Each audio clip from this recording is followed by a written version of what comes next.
Daniel Hale stepped down from the shuttle ramp, the warm air of the alien jungle world pressing against his face. The sky above was a deep shade of green, and strange birds with crystal-tipped wings flew overhead, singing sharp, metallic notes. He was here on a scientific mission, assigned to collect data on the rare crystal formations found only on this planet.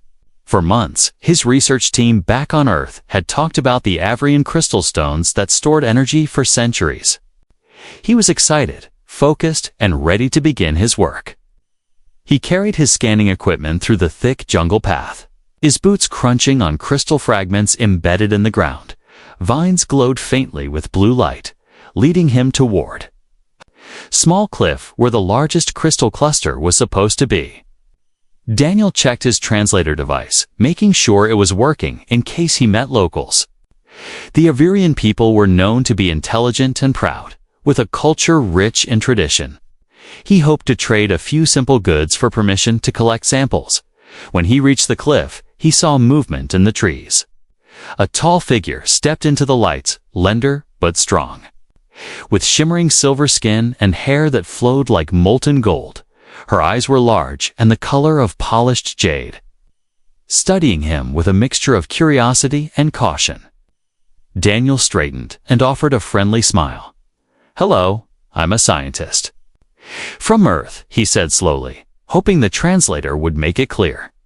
"I'm here to study the crystals. Could you help me get a piece from that high cliff?" The translator beeped and spoke in the Avrian language. But Daniel didn't notice the slight change in tone. The word help had shifted into an Avrian phrase, meaning share life and home. The request sounded, to the alien woman, like a formal proposal to join nests. Her eyes widened slightly, and then her lips curved into a slow, graceful smile. "I accept," she replied in her own language, the translator turning it into a simple yes. For Daniel relaxed. Thinking she had agreed to help him climb, she walked forward, her steps fluid. Her gaze locked on him. Without warning, she took his hand gently, her long fingers curling around his. Daniel blinked. Surprised, but not wanting to offend, he allowed her to lead him away from the cliff. Deeper into the forest, maybe she knew an easier way to reach the crystals, he thought. The path twisted. Through glowing roots and hanging vines, strange animals watched from the shadows, their crystal-like eyes reflecting the faint light. Daniel kept glancing at the readings on his scanner, still catching strong energy signatures nearby.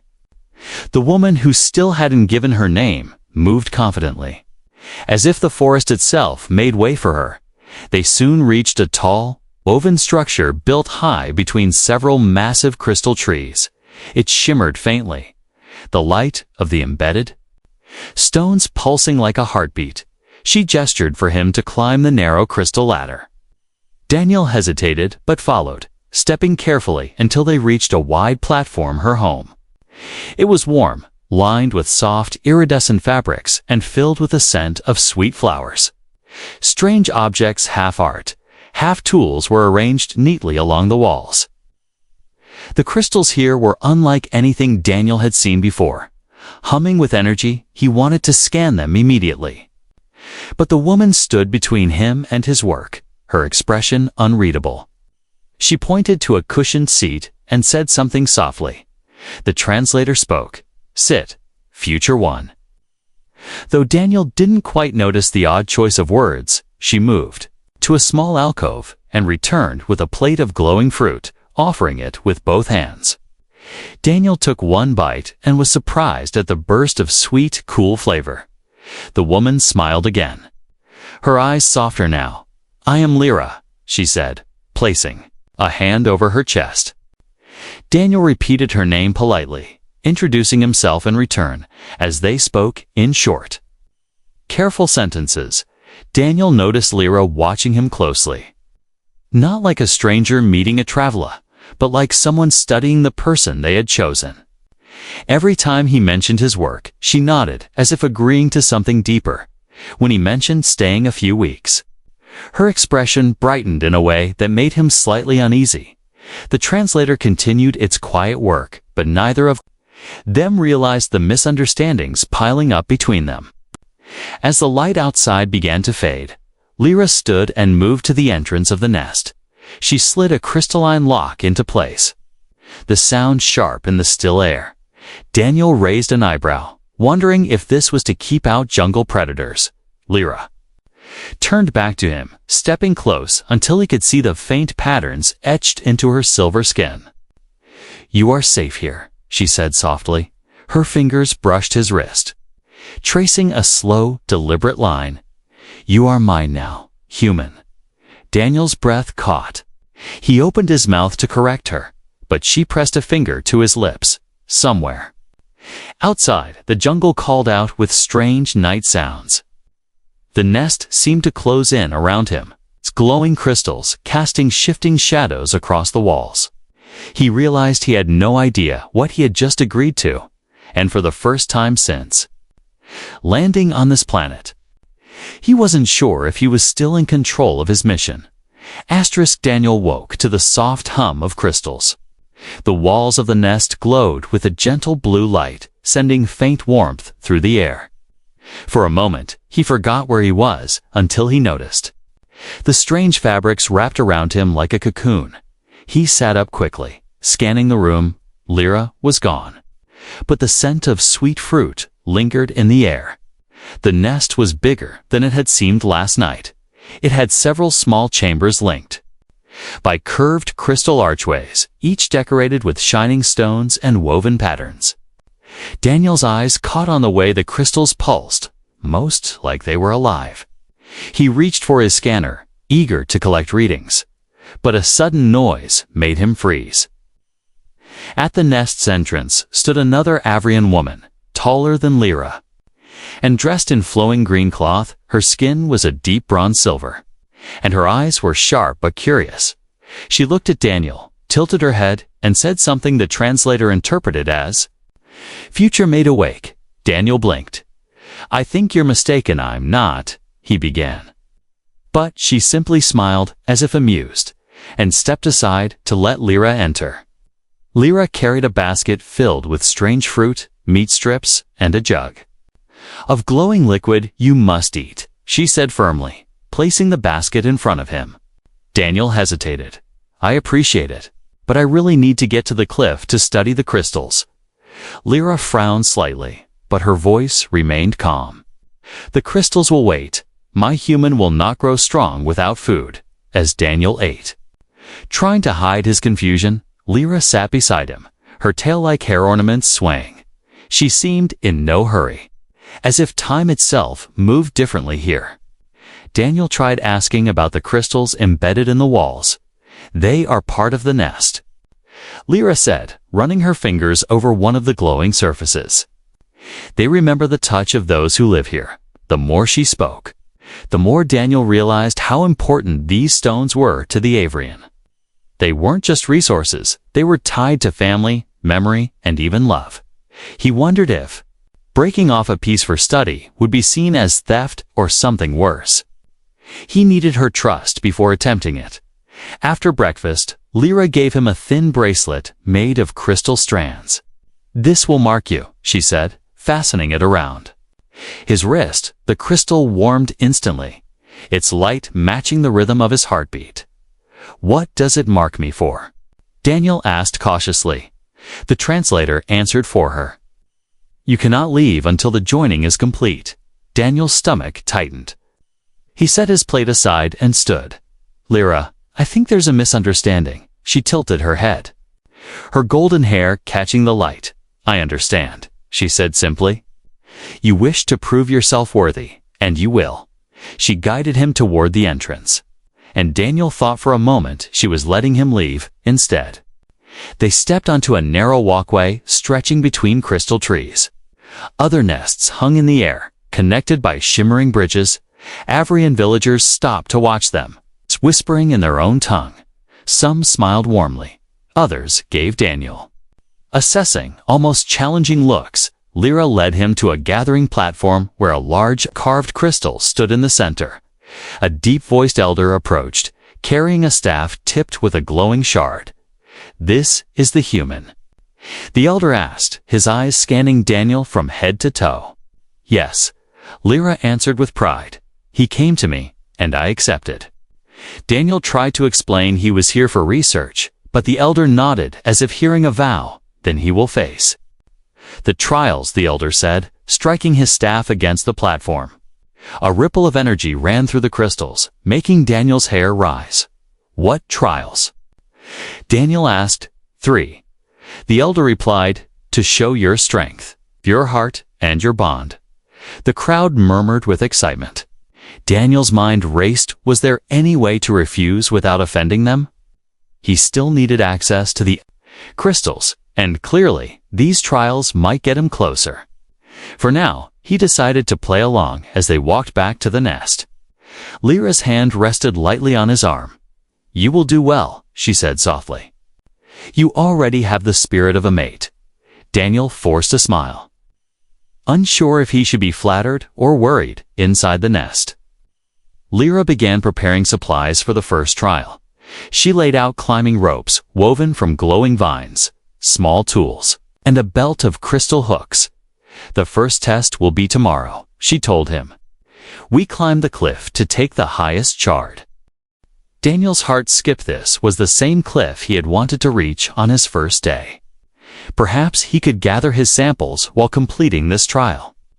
That night, as the jungle sang outside, Daniel lay awake, staring at the ceiling. Of glowing crystal, he thought about the mistranslation that had caused all this, how a simple request for help had turned into an alien proposal, and how quickly he was being drawn into Lyra's world. Somewhere deep down, he knew this was no longer just a research mission.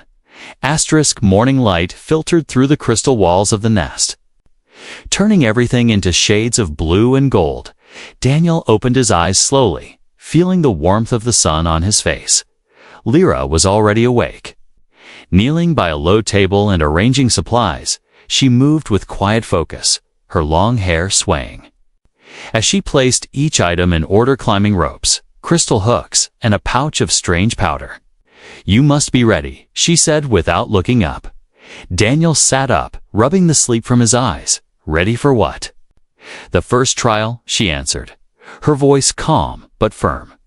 You will climb the crystal cliff and bring back the heart shard from the very top. Daniel's mind worked quickly. This was the same cliff where he had first met Hertha Perfect. Placed to gather samples for his research, if he could reach the top, he might collect enough crystal data to send back to Earth. But the way Lyra spoke made it clear, this was not just climbing. This was proof of his worthiness. After a quick breakfast, Lyra handed him the pouch of powder. What's this? He asked. It will protect your hands from the crystal's bite, she said, showing him her own palms where faint scars glowed under the skin. Daniel sprinkled some on his hands. It felt cool and left a faint silver sheen. They left the nest and walked along narrow bridges, the village stirring to life around them. Avrian children chased each other across walkways, their laughter echoing through the trees. Elders sat in groups, weaving crystal threads into patterns that shimmered in the sunlight. Everywhere Daniel looked, people paused to watch him, whispering to one another. It was clear word of the trials had spread. The cliff rose ahead, massive and glittering like a wall of frozen light. Its surface was jagged, sharp edges catching the sun and reflecting it into Daniel's eyes. Below, a crowd gathered to witness the event. Lyra stood beside him, her expression unreadable. This is where you show them you belong, she said softly. Climb well, Daniel. He tightened the vine ropes around his waist and began the ascent. The crystals were colder than he expected, their smooth surfaces slippery. He used the crystal hooks to pull himself up, careful not to cut his gloves on the sharp edges. Halfway up, the wind picked up, carrying with it a low, humming vibration, almost like the crystals were singing. Daniel paused to catch his breath and took out his scanner while pretending to check his climbing tools. He scanned a cluster of blue crystals jutting from the rock. The readings were unlike anything he had seen before. Your energy stored for centuries without loss. If Earth could learn to harness this, it could change everything. The crowd below cheered as he climbed higher. Some shouted encouragement, others sang in a rhythmic chant, "At last." He reached a narrow ledge near the top. There it was, the heart shard, a massive crystal pulsing faintly with light. Daniel reached out carefully, chipping away at the base until it came free as he lifted it. The hum of the cliff seemed to deepen. As if acknowledging his success, he climbed back down slowly, the heart shard cradled in one arm when his boots touched the ground. The crowd erupted in cheers. Lyra stepped forward, pride in her eyes. "You have passed the first trial," she said. Touching the crystal bracelet on his wrist, it glows brighter. "Now your bond grows stronger."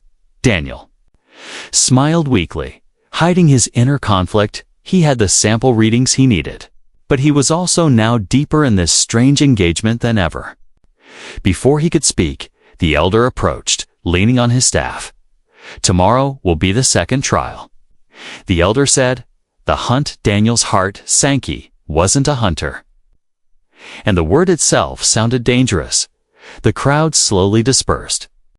Leaving Daniel and Lyra alone, they walked back to the nest in silence, the jungle buzzing softly around them. Inside, Lyra placed the heart shard in a special alcove, its light filling the space.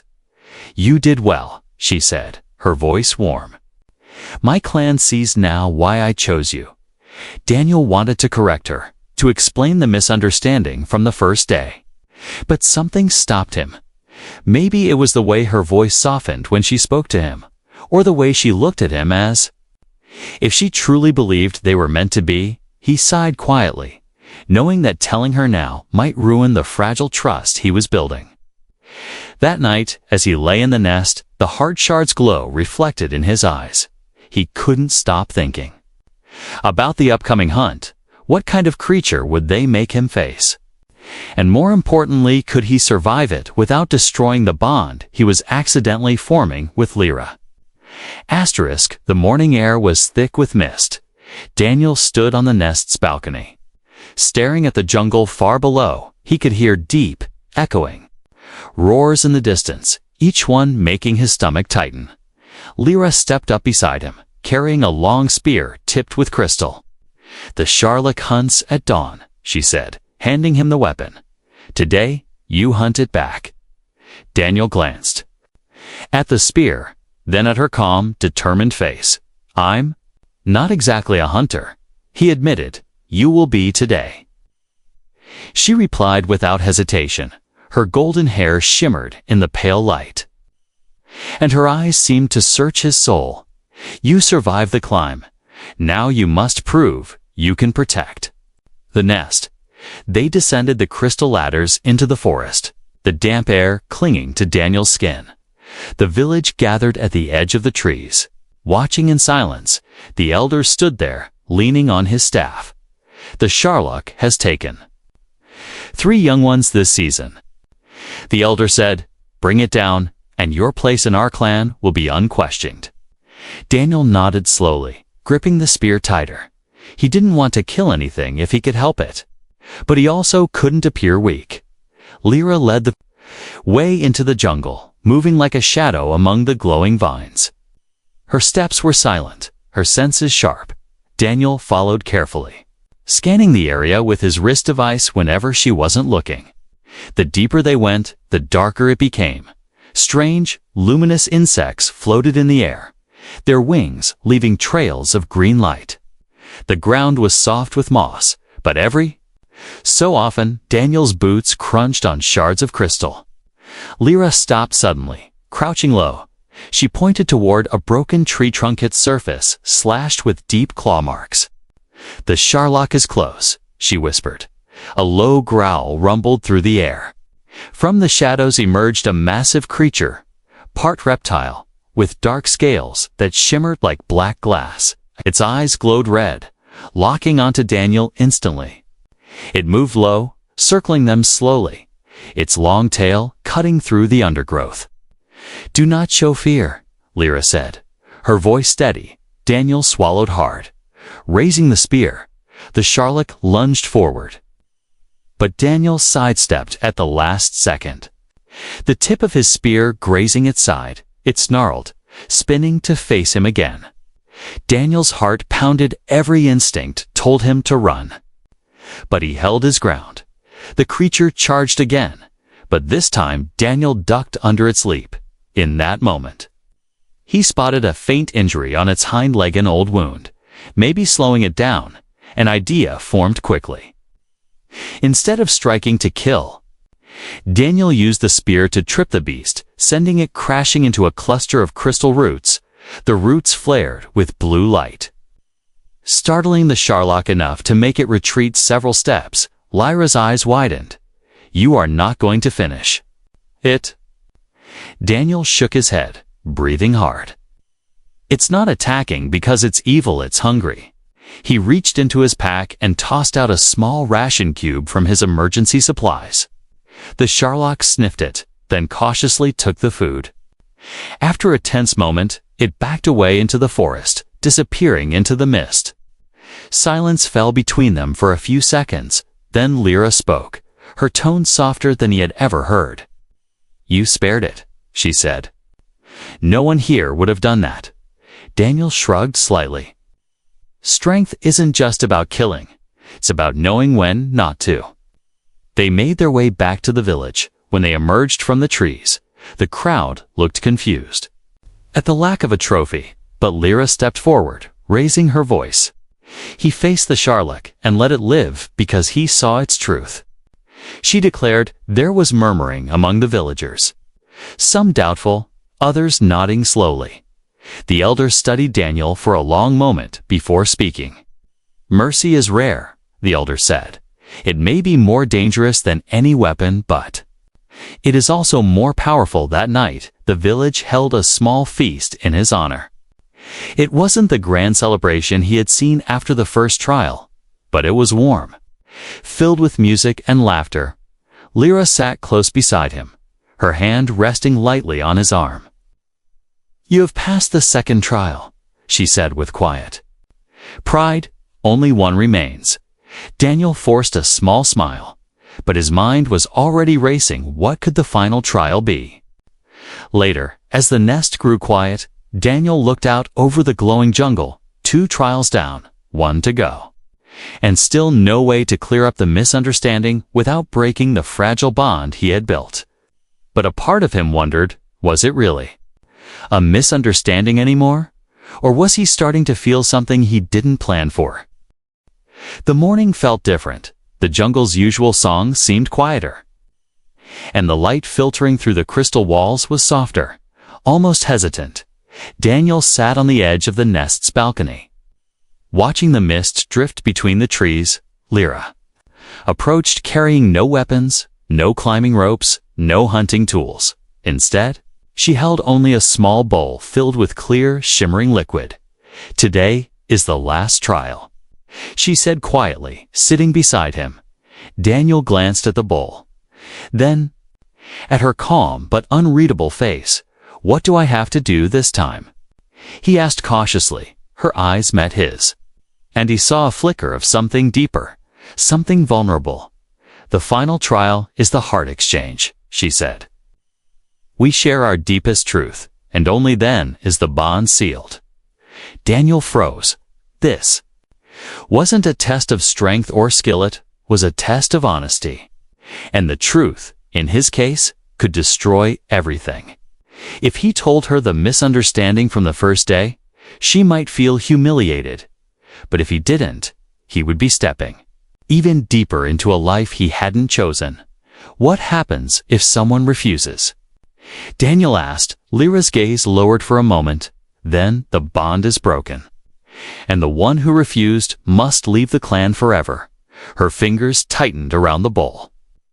"It happened to me once long ago." Daniel felt the weight of her words and the quiet sadness behind them. She took a slow breath. "I lost someone I thought was my mate." Her voice was steady, but he could hear the hurt beneath it. "After that, I decided I would never choose again unless I was sure." She continued, "Then you came different from anyone here. Yet strong in your own way." Daniel's chest tightened, guilt clawing at him. He wanted to tell her right then, to explain how all this started from a mistranslation. But before he could speak, she placed the bowl between them. "Drink and speak your truth," she said. The liquid inside shimmered like liquid crystal, faintly glowing in the morning light. Daniel hesitated, his hands hovering over the bowl. He thought about his mission, his team back on Earth, the report he was supposed to send. He also thought about Her's steady presence, her fierce protection, her quiet moments of kindness. Finally, he lifted the bowl and took a sip. The liquid was cool and tasted faintly of minerals and something sweet. His reflection in the surface seemed sharper, clearer, almost forcing him to confront himself. "My truth." Daniel began slowly, his voice catching. "I didn't come here looking for a mate." He admitted, "I came here to study the crystals for science." Lyra didn't move, didn't speak, just listened. "But," he continued, "I also didn't expect to find someone who would risk herself for me. Someone who would treat me as if I already belonged." His voice softened. "Maybe I didn't come here for you, Lyra, but I think I'm staying because of you for a long moment." The only sound was the faint hum of the crystals around them. Then Lyra reached forward and took the bowl. She drank deeply, the light from the liquid briefly glowing in her throat. "My truth," she said, "is that I feared love until you." Her eyes locked onto his, unwavering. "And now, I fear losing you more than I fear anything else." She placed the empty bowl aside and leaned closer. The crystal bracelet on Daniel's wrist pulsed, matching the rhythm of his heartbeat. "You have passed the final trial," she whispered. Daniel felt the air shift around them, the weight of the moment pressing into his chest. Part of him wanted to believe this was destiny, but another part still wrestled with the fact that none of this was planned. Before he could say anything more, a sudden vibration ran through the floor of the nest. The crystals hummed louder, their light flickering. Lyra stood quickly, looking toward the horizon from far away. A column of blue light shot into the sky. Pulsing like a beacon, Daniel's wrist scanner beeped frantically. This wasn't natural. "What is that?" he asked. Lyra's expression hardened. "It means our home is in danger." Daniel felt his chest tighten again, but this time it wasn't about trials or misunderstandings. It was about survival and the fact that he now had someone he couldn't let be taken from him. The blue beam in the distance pulsed again, brighter this time. The hum of the crystals in the nest turned into a sharp vibration, making the floor beneath Daniel's feet tremble. Lyra grabbed her spear from the wall, her eyes narrowed. "That light comes from the old ground," she said quickly. "No one goes there. It was sealed before my birth." Daniel checked his wrist scanner. The readings spiked off the chart's unstable energy output. If the source was a crystal reactor, it could overcharge and explode. The blast might not only destroy the village, but could burn half the jungle to ash. He stepped toward the edge of the nest. "I need to see it up close." Lyra caught his arm. "You just passed the final trial now. You want to run into death." "This isn't just about me," Daniel said firmly. "If we don't shut it down, there won't be a village left for either of us." Her grip tightened for a moment. Then she let go. "I will come with you," Shku said simply. Daniel nodded. There was no time to argue. They moved quickly down the crystal ladders. The village was already in motion, elders calling out warnings, children being led to higher nests. Some Avrian warriors armed themselves, preparing to defend the village from something. But Daniel knew this wasn't a creature, it was technology, and that made it his responsibility. The path to the old ground was overgrown. Massive vines glowed faintly, twisting around fallen crystal towers, strange, half-buried structures poked out of the soil, remnants of something ancient. Lyra moved quietly beside him, scanning the shadows for threats. Daniel focused on his scanner, following the surge readings deeper into the ruins. They reached a wide clearing, where the ground itself shimmered faintly. At the center stood a cracked crystal dome from its heart. The blue beam shot upward. Tearing through the mist, Daniel's eyes widened. The structure was clearly a reactor. Its design was alien, but he could see where the containment lattice had failed. It's been asleep for generations. Lyra whispered awe in her voice. And now it's waking up, Daniel said grimly. He stepped toward it. But the moment he crossed an invisible line, the crystals around the dome flared. Shards rose from the ground, forming a defensive barrier. Lyra readied her spear, but Daniel raised a hand. No, we can't fight it. We have to fix it. He dropped to his knees, opening his portable toolkit. Wires, clamps, and a small stabilizer module glinted in the pale light. Lyra crouched beside him, watching closely. This device is like the heart shard, she said slowly. It remembers, but now its memory is breaking apart. Daniel glanced at her. Then we'll remind it together. She followed his instructions, holding cables steady while he calibrated the stabilizer. The hum grew louder, heat radiating from the core. Sweat ran down Daniel's neck as he fought to bypass the feedback loop. A sudden surge knocked him backward, but Lyra caught him before he hit the ground. You will not fall, she said sharply, helping him back to his feet with a final adjustment. Daniel connected the stabilizer. The blue beam flickered, dimmed, and then collapsed entirely. The hum faded to a soft, steady pulse. The reactor was safe. Daniel exhaled slowly, his hands trembling from the strain. Lyra stepped closer, her golden hair catching the faint crystal light. You saved us, she said, her voice almost a whisper. He shook his head. We saved us. For a moment, they just stood there, the silence between them heavier than any words. Daniel realized something. This wasn't about trials anymore. It wasn't about a mistranslation or even his research. It was about the choice he now faced. He could call his team, arrange for pickup, and return to Earth with the greatest scientific find of his career.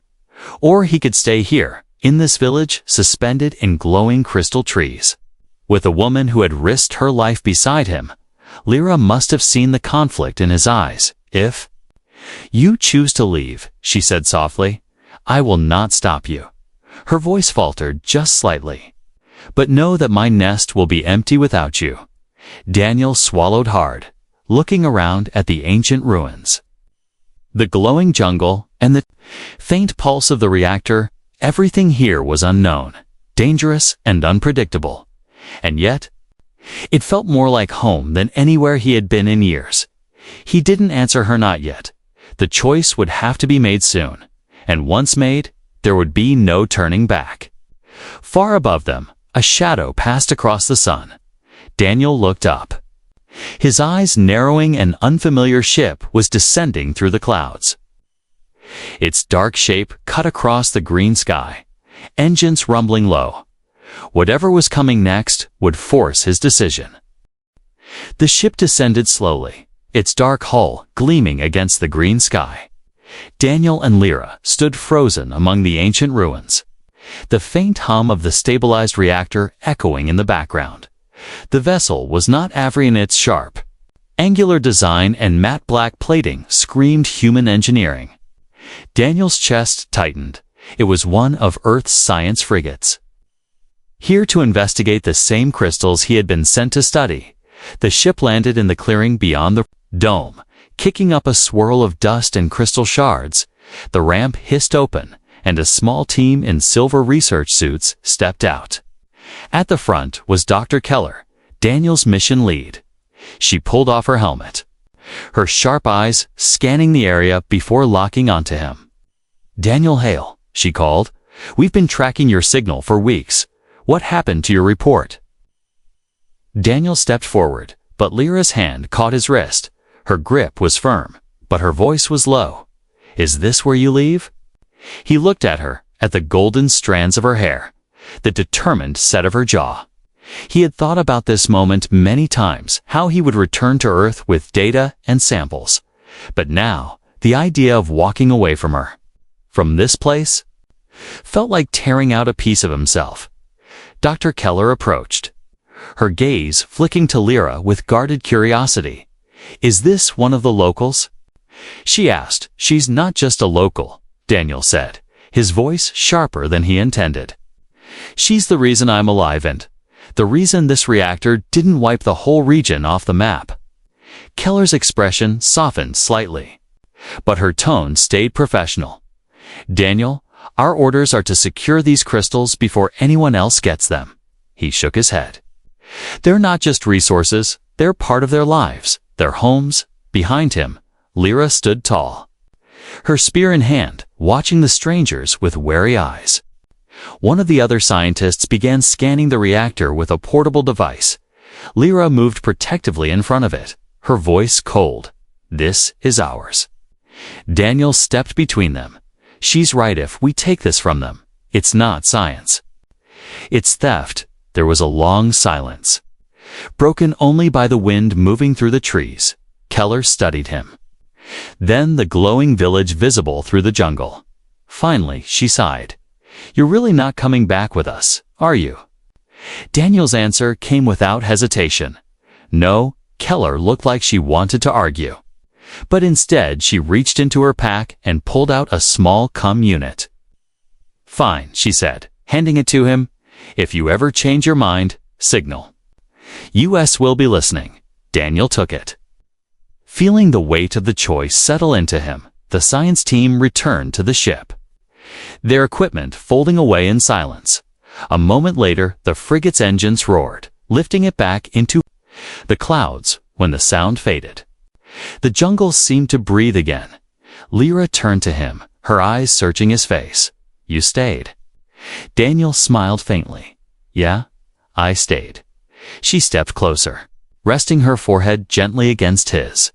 "Then this is your home now," she said softly. They returned to the village as the sun began to set. The air glowed with the colors of 100 crystals, and the bridges between the nests shimmered like strands of light. Elders greeted them with quiet nods. Children peeked from behind woven walls. News of the reactor's safety had already spread. The clan accepted him not as a guest, but as one of their own. That night, the village gathered for a celebration. Music from crystal flutes filled the air, and the sense of roasting meat and sweet fruit surrounded them. Lyra sat beside Daniel, her hand intertwined with his. They spoke little, content in the unspoken truth between them. When the stars appeared overhead, Daniel glanced up at them. Thinking of the life he'd left behind, it felt far away, almost like it belonged to someone else, as the firelight danced across their faces. Lyra leaned close. "You came to study crystals," she murmured, "but you found something stronger." Daniel chuckled softly. "Yes, someone stronger."